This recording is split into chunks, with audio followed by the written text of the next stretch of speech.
Warahmatullahi wabarakatuh. Selamat siang pemirsa. Anda kembali bersama saya Yusriadi Sugiarto dalam program Peduli News.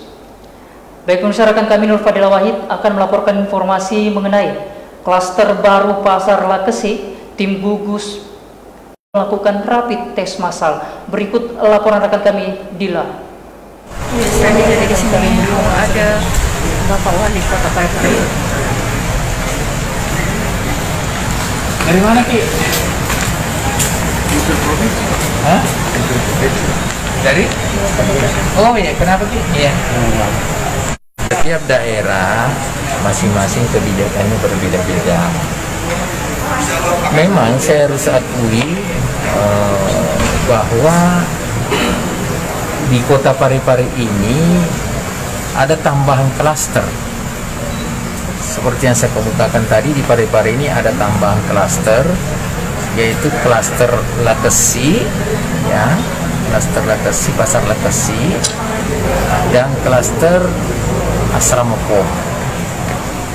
Nah, klaster yang paling kami khawatirkan adalah klaster Pasar Lakesi, karena tempat berkumpulnya para pedagang dan pembeli.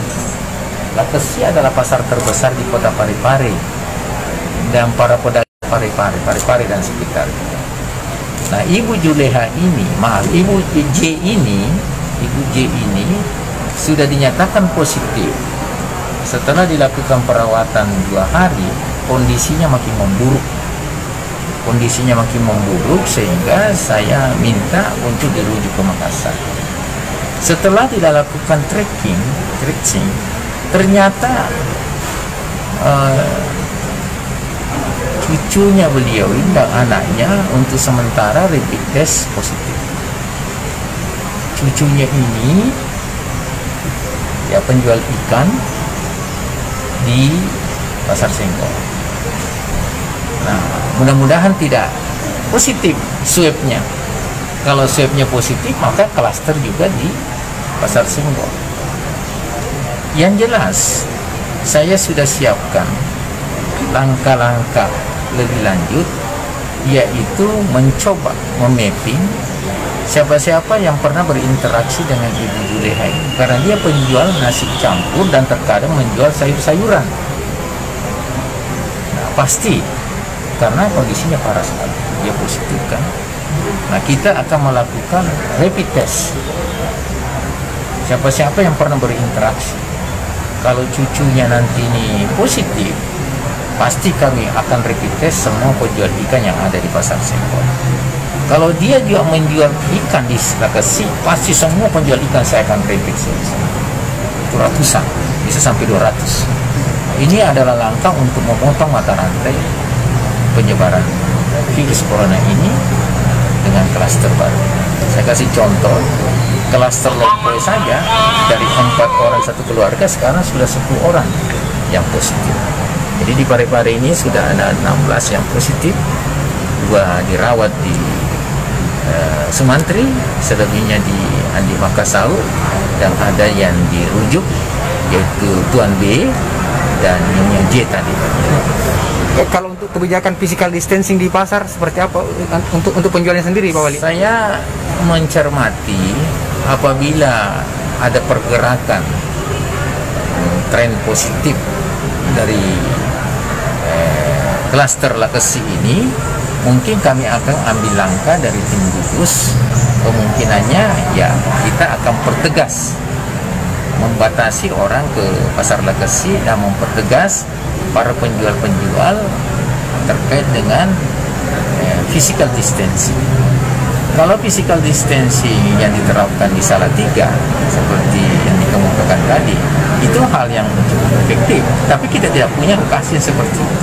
Susah juga mencari lokasi jalan yang begitu lebar, mungkin sekitar 20-25 meter lebar akses jalannya. Mudah-mudahanlah kita berdoa semuanya ini bisa kita kendalikan dengan baik. Ya, Pak Wali, ini kan terkait dengan meningkatnya jumlah warga yang positif COVID-19 di Parepare. Apakah ini rencana dari pemerintah kota sendiri untuk mengajukan PSBB? Kami dari tim gugus baru saja rapat. Pengajuan PSBB itu bukan otoritas dari pemerintah kota hanya mengusulkan melalui provinsi, dan kami berusaha kerja-kerja maksimal memotong mata rantai. Kalau kerja-kerja maksimal memotong mata rantai dan ada hasil, contoh kami punya masjid 196 masjid di kota Parepare. 196. Begitu kuatnya kita kerja-kerja intens, masif dan terukur.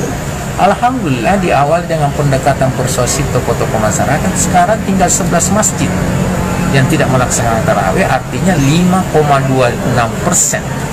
Ini suatu angka yang saya bisa katakan mungkin terbaik di Indonesia. Nah, dengan melihat kesadaran masyarakat seperti itu, saya optimis apabila komunikasi ini cukup efektif sampai ke masyarakat. Apabila kondisi di klaster Lakesi itu betul-betul cukup mengganggu, maka saya yakin ya lagi-lagi kita bisa bersama-sama memotong mata rantai virus corona ini. Karena untuk mengusulkan PSBB menurut saya, lalu kepala daerahnya sudah geleng-geleng kepala, itu tadi saya kemukakan, berarti dia sudah lempar handuk. Itu jalan ekstrim PSBB. Dan saya rasa pasti membuat tidak nyaman masyarakat kita. Mudah-mudahan lah langkah-langkah yang kami lakukan dengan TNI Polri, Forkopimda, dan dukungan masyarakat, kata kunci dukungan masyarakat. Tidak sedikit wargaku yang paham pemikiran dan niat saya. Pastilah seperti itu. Ya.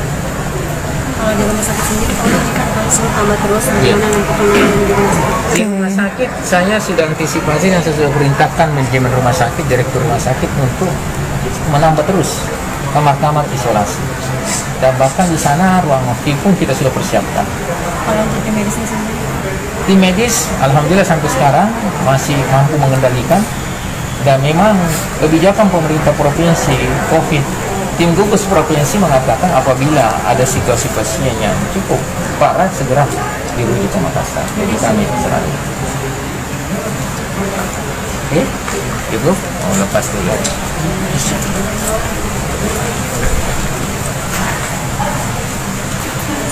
Oke, saya kembali ke studio. Ya baik, terima kasih rekan Dirla dengan laporan Anda dari Rumah Jabatan Wali Kota Parepare. Sekian Poli News untuk saat ini. Terima kasih dan sampai jumpa.